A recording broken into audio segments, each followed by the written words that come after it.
और अभी आपको ये बताएं कि लफ्ज़ों के खेल में पाकिस्तान फिर बाजी ले गया। सैयद अहमद अली दूसरी बार वर्ल्ड यूथ स्क्रैबल कप जीतने वाले दुनिया के पहले खिलाड़ी बन गए हैं और इस वक्त अहमद अली हमारे साथ मौजूद हैं, उनसे बात करेंगे। अहमद, बहुत शुक्रिया आपके वक्त का। सबसे पहले तो आपको इस जीत पर बहुत बहुत मुबारकबाद।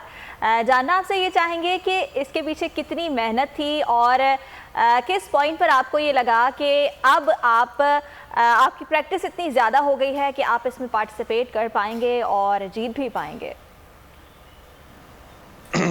जी, बहुत शुक्रिया आपका। एक्चुअली मैं स्क्रैबल काफ़ी सालों से खेल रहा हूँ। 2015 में मैंने शुरू किया था, तो जब से ही प्रैक्टिस चल रही है।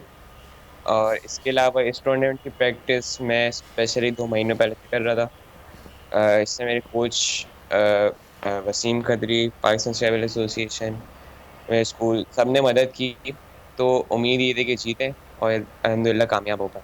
अच्छा अम्माद, स्क्रैबल चूँकि अल्फाज का गेम है तो ये बताइएगा कि इसमें मुताल्ला कितनी अहमियत हासिल है मुताल्ले को, कि अगर आपका मुताल्ला इतना है तभी आप इस गेम में जो है वो आगे जा सकते हैं?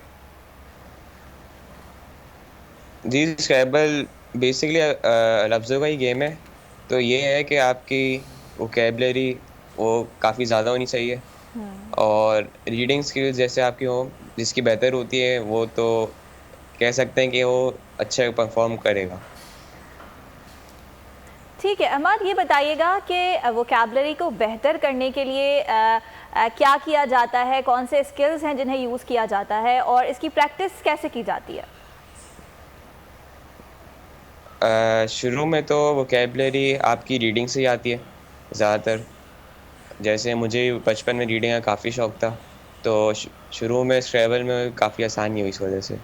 और इसके अलावा ऑनलाइन सॉफ्टवेयर्स होते हैं, तो उससे भी हम प्रैक्टिस करते हैं। इसमें जैसे मेरी मदद जिसने की वो पाकिस्तान स्क्रैबल एसोसिएशन थी।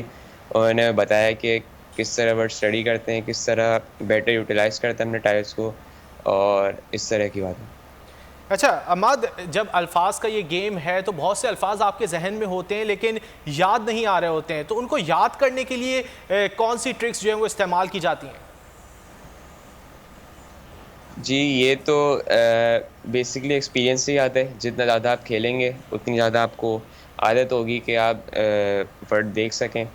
और इसके अलावा मेरे कोचेस भी थे, वसीम खत्री म्यूज़िक, उन्होंने मुझे हेल्प करी और स्पॉट जैसे करते हैं वर्ड्स, उन्होंने बताया, ट्रिक्स बताई थोड़ी बहुत कि रैक्स को इधर शफल करते रहें, इस तरह की चीज़ें।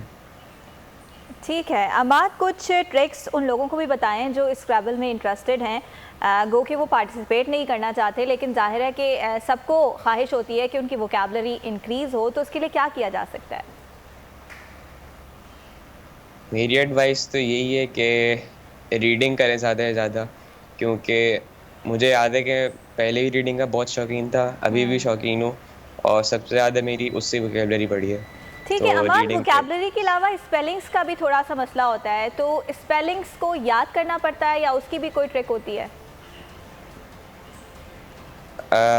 स्पेलिंग्स जी याद ही करनी पड़ती हैं, क्योंकि यही बात है कि आप रीडिंग करेंगे तो आपको फ़ील आ जाती है कि कौन सी स्पेलिंग सही होगी, कौन सी गलत होगी। अच्छा अम्माद, आपने कितने मैचेस इस चैंपियनशिप में खेले और सब में मुश्किल मैच कौन सा रहा था फाइनल के अलावा? टोटल मैचेस अराउंड 48 खेले थे। फर्स्ट स्टेज में 35, दूसरी स्टेज में 13। और सबसे मुश्किल मैच किससे? पाकिस्तानी से हुए थे, फेरो पाकिस्तानी, शाम, उनसे, क्योंकि हमारी टीम भी काफ़ी अच्छी थी और आपस में मैच हुए थे तो काफ़ी टफ मैच थे। ठीक है, ये भी बताइएगा अहमद कि अगर कोई पार्टिसिपेट करना चाहे तो फिर इनरोलमेंट कैसे की जाती है, कैसे पार्टिसिपेट किया जा सकता है? जी, पाकिस्तान में पाकिस्तान स्क्रैबल एसोसिएशन है जो स्क्रैबल को रेगुलेट करती है, तो उसके लिए जॉइन करना होता है पीएसए को। वेबसाइट है उनकी, उस पे आपको सारी डिटेल्स मिल जाती हैं।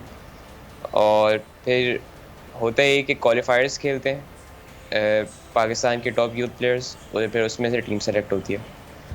ठीक है अम्माद, हमारी दुआएं कि आप मज़ीद कामयाबियाँ हासिल करें और पाकिस्तान का नाम रोशन करें। बहुत शुक्रिया आपके वक्त का।